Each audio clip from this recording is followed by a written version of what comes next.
I actually met Ben at a Halloween party in 2002. And when I met him, they were just friends. And we saw them together, and after Ben left the party, we all turned to Angie and said, "Why are you not dating him?" And she says to us, "He's not my type. He's too short."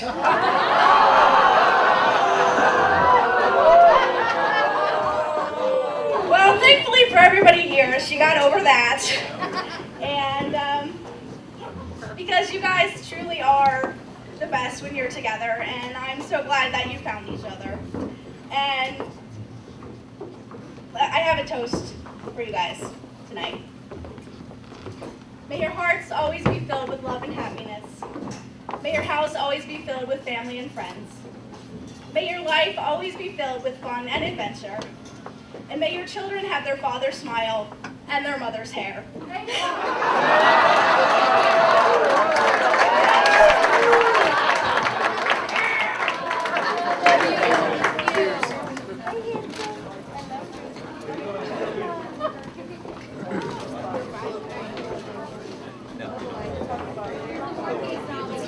Double up with your sleeping bag. I'm going to try my best not to fall.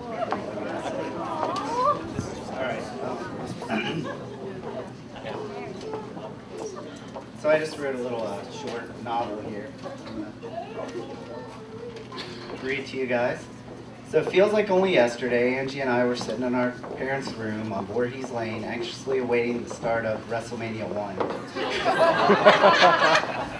Believe it or not, Angie was a big fan of the WWF. We would spend tireless hours beating on each other, pretending to be our favorite wrestlers. The matches usually would end with Dad burning my britches, if any of you know my dad. That's my favorite scene. As he liked to call it, because I was too rough with his little angel, and then promptly sending me to my room while Angie was allowed to go out to play. Those were the days. Not a care in the world, and our only responsibility was to be home for dinner. How the years have flown by. Alright, somebody might have to take over for me. As we grew up and began to date, I remember how Angie would always seek my approval, or I guess I should say disapproval of her men. I'm pretty sure I was responsible for the majority of her relationships failing. I would basically make fun of the guy until she couldn't take it anymore, and then she would break up with him just to shut me up. That's pretty much how it worked out with every guy. Do you want to come up here and help me?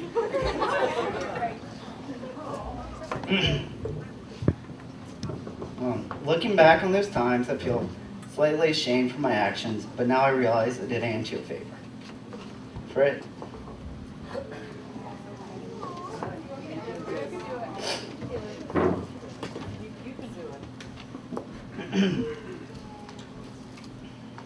I seriously can't do this. Come on. Just read. I drank as much as possible, but it's not.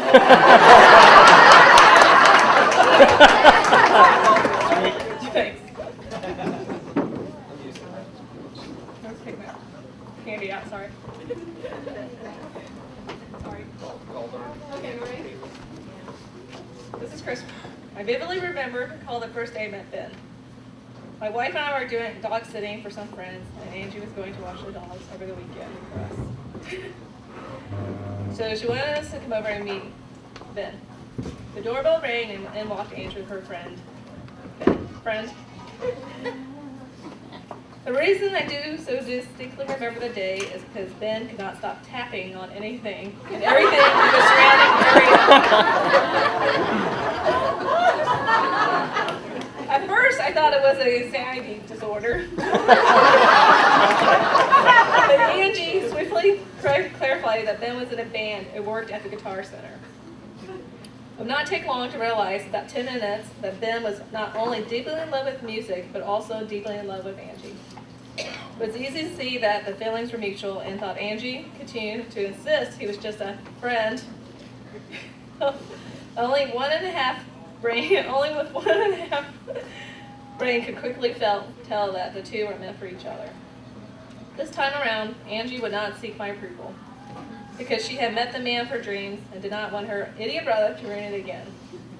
I am positive this was the reason she kept calling Ben her friend, because as long as he wasn't her boyfriend, she knew I would not find reason to make fun of him. And she would be safe with her from my scrutiny.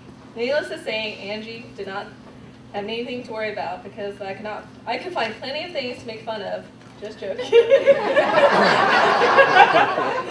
I could see that twinkle in her eyes that I had never seen before. Ben was the one. Angie being Angie thought did not sway her ways. One day the phone rings and I answer.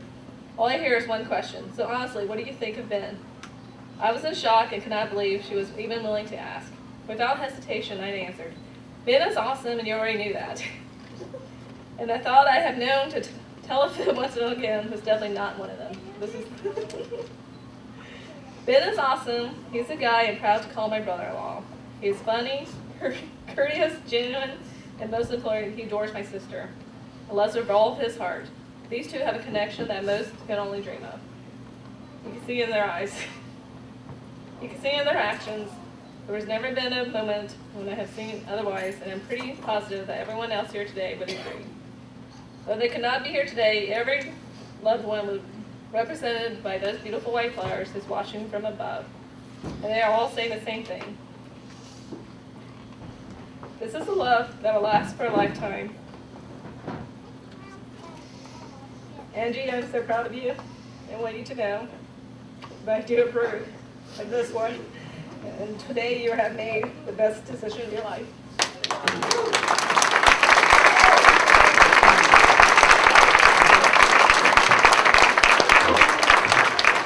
Sorry I'm such a wuss. A couple days ago, Angie specifically told me that everybody was going to make her cry, so I wasn't allowed to. She told me that I had to make fun of her, so that's what I'm going to do. So I've known Angie for, I guess, 9 years? Yeah. Something like that. And since everybody's done eating, I can tell this story. The very first time that I hung out with Angie, we went to a club, and we had to work the next morning. We both worked at PetSmart together. So we decided to go back to her house to sleep because we had to be back at work really early in the morning. So, we get up on time, we're rushing to get ready, and all of a sudden I hear Angie and her mom screaming. And I'm like, what is going on? So I walk out of the room. They're carrying buckets of water from the bathroom to the outside because Angie clogged the toilet. And we were late for work. And that was the first time I ever did anything with Angie. So me and Angie have had a lot of fun times. Most of them are slightly inappropriate, so I'm not going to talk about a lot of them. But I am going to talk about some of the more appropriate times. And what I'd like everybody to do, some of these are kind of inside jokes that some people in here might know. So if you know it, you can either scream or raise your hand or whatever you'd like to do. These are just some little things that people may not know about Angie. So, number 1, she loves being insulted. Never. Little tiny story, quickly. We try to go to the Renaissance Festival every year, and Angela told me this tradition actually started with her and John. They paid a man to insult Angie for 10 minutes. Every time we go to the Renaissance Festival now, she asks us to pay somebody to insult her for 10 minutes. It's not a cheap insult, but she loves the entire thing. Let's see, second thing. She has been referred to as Akira. Some people may know that. She has also been mistaken for a 13-year-old boy. Not recently, but when I first met her, a number of people that I met actually mistook her for that. Next thing, she loves old school rap. Some of you may have seen her at parties. She'll go in the bathroom, She'll turn her clothes around like crisscross, and sometimes she'll stick a pillow in her pants to make it look like she has a ghetto booty. And then she'll try to dance for everyone. She also refers to herself as Big Mama A when she's in that clothing style. Next thing, she loves animals. Everybody knows, we talked about that at the ceremony. But one funny story, she took her snake to work one day, and one of the people that worked there had a friend who worked on cars, luckily, and Angie's snake, while she was driving to work, crawled up under the dashboard into the engine. So we had to call that person over. They literally took apart her entire car, and they took the snake out. Yeah, it was Chester. It was almost on the news because in the PetSmart parking lot, there were car parts, including her engine, all over the parking lot. They put it back together, everything was fine, the snake was fine. Another thing that some people may or may not know, I know Joyce knows this. Angie has cats that have gay tendencies. Sometimes they include the dog.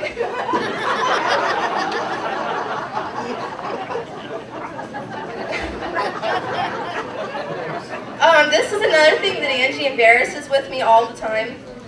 She likes to speak bad German to anyone who will listen. And while she's speaking bad German, she does a jig or she'll do the chicken dance. Me and Angie went to Oktoberfest one year, and we were on the Metro bus, and Angie decided to do the chicken dance on the Metro bus going downtown. We got some strange looks. Next thing, she has been known to moon random strangers. I'm sure a lot of people in here probably already knew that. Brian told me to add this one in. One of the ways that she relaxes is by massaging Ben's stinky hobbit feet.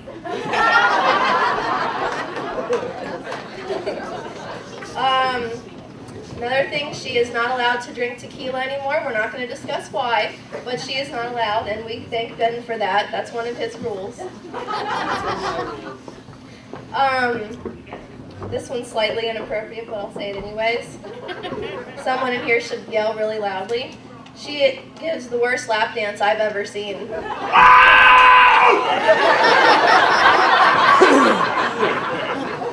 And the very last thing, which I have been a part of, sorry to say, she has been known to give some surprise home makeovers, which I've been a part of, and she's also done it to my house when I haven't been there, but we've gotten her back. So that's all I have to say. Just some funny things about Angie. She's a great friend. I wouldn't have done all of this for her if she wasn't. We've both been with each other through good and bad times. Everybody knows Angie's energetic and happy all the time. That's been a high point in my life through some bad times. I'm assuming that my place in her life is kind of the same. And that's it.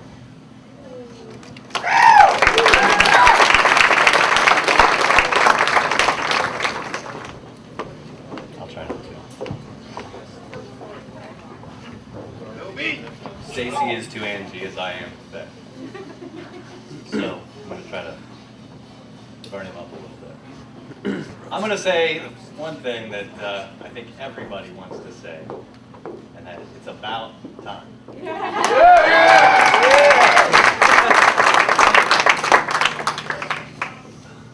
I've known Ben for about 13 years, and for about 12 of those, this is ridiculous.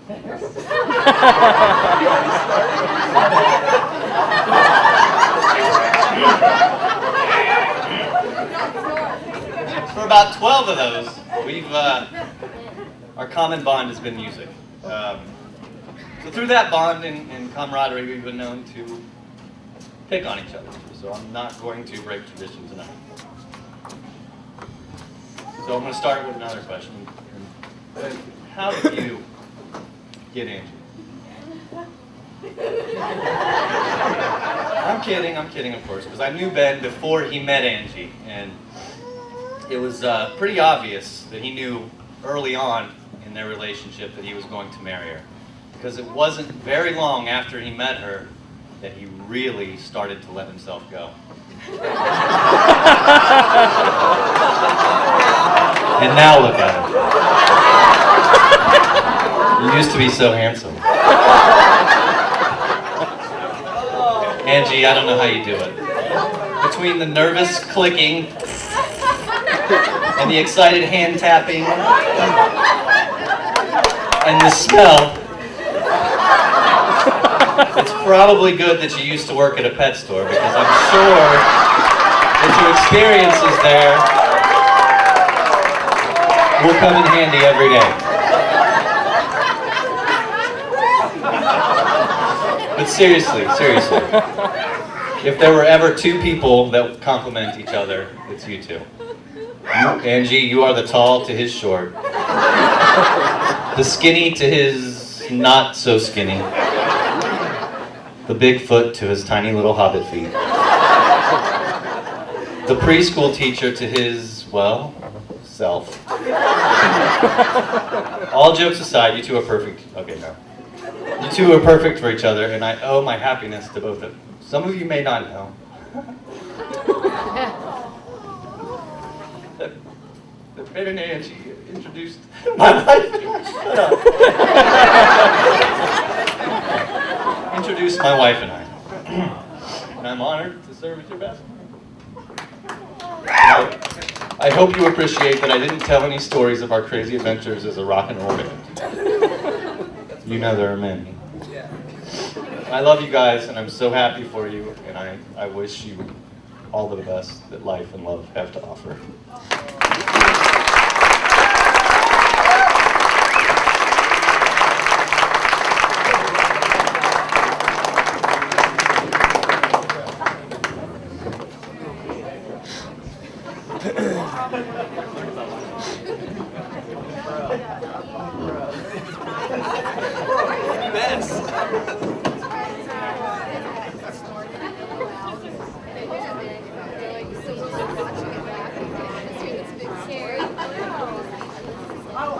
All right.